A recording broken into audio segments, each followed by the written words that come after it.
In this video, I will talk about my MEPS experience, or what happened to me at the military entry processing station.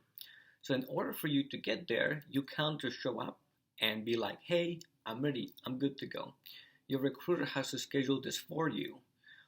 So the MEPS is run by the Department of Defense, or DoD for short, and they're very picky. So they have a bunch of, gatekeepers to make sure you're predetermined. So you have to show up there like 5 o'clock in the morning. It's very difficult and tedious.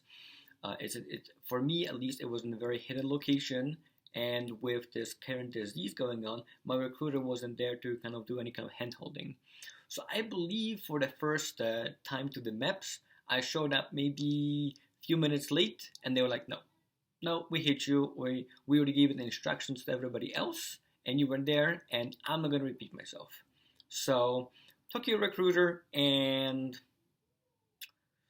if you want, you can come back the next day. So they're pretty mean, and there's a pretty good reason. They want to figure out who is there because they really want to be, and no matter what, they're gonna stick around, and you know, who doesn't want to be there. So in order to get there, your recruiter has to schedule it. You have to be either a U.S. citizen or a green card holder, at least in my case, for enlisting or any other such services. And then, of course, you have to pick your branch. So your branch will have a little liaison person, so somebody who's the custodian of your paperwork. So when you get there, they're gonna scan your ID. You're gonna go for like a metal detector, and then you're gonna talk to your liaison, so your handler essentially, and they're gonna direct you where you're gonna go, what's gonna happen, and whatnot. So at least for me, I joined the Air Force branch, so it was pretty easy. So they asked me to verify all the documents of my education. If you have any kind of doctor's documents from the past, you need to bring them forth and discuss them. And it's a lot of paperwork, lots of tedious paperwork. They show you how they want them you to like sign your name and so on and so forth. And then, I mean, for pretty much 12 hours, you're gonna be pretty much 12 hours over there. And for 12 hours, they are just kind of trying to get you to disqualify yourself. So in my group, there were maybe 30 people that I was very close with, that they kind of put you in like small groups, and for lunch you're gonna come together, but there's less and less people because for whatever reason, people just kind of slowly either they disqualified themselves or something was found about them. But as far as I know, most people, they just disqualify themselves. For example, you're gonna be given a pre-screening phone by your recruiter, and you're gonna tell your recruiter all of your histories, everything you did, all of your injuries, and so forth. And then they're gonna try to get you to kind of retell the same stories. And if they don't match, they're gonna have more questions, and then, like a person I know, they're just gonna freak out and gonna tell a little bit too much stories, and then it's gonna be difficult. Whether you play competitive sports, and they're gonna ask you, hey, have you ever been injured? And then you're gonna say probably no. And then they'll be like, well, if you play competitively, did you ever get injured? Did you ever use like an ice pack or been to the ER and so on and so forth? And it's gonna disqualify you. So I'm sorry to say, but at MEPS, they are trying to disqualify you. And for most questions, you're gonna have to answer no. So like for me, do you wear glasses? I'm gonna say yes because I'm trying to be honest. And if you have paperwork for something, then you should be okay.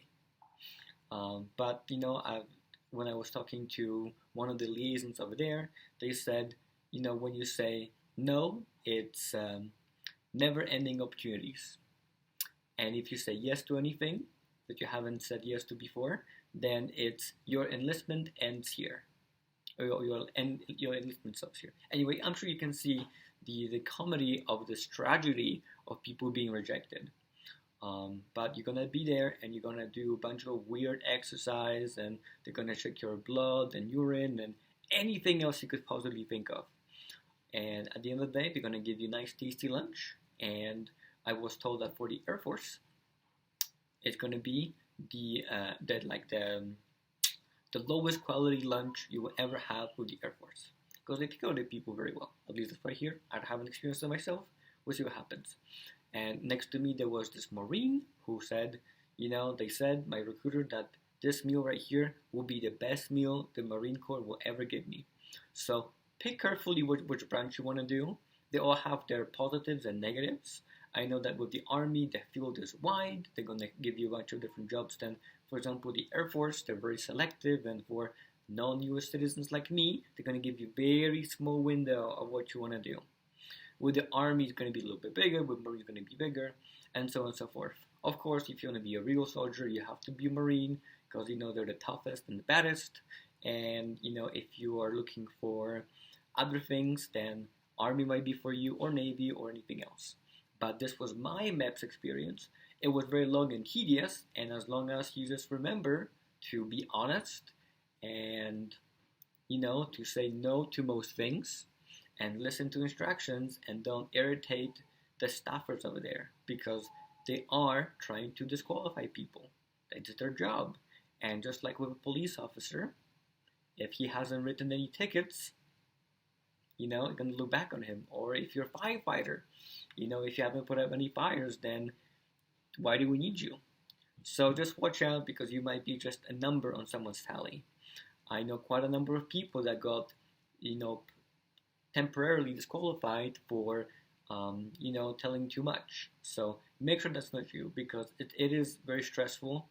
And being kicked out from MEPS, is going to be tricky. So be sure you prepare, you study right, you watch lots of videos, and be ready for anything. And I'm hoping to discuss more of this in later videos. See you then.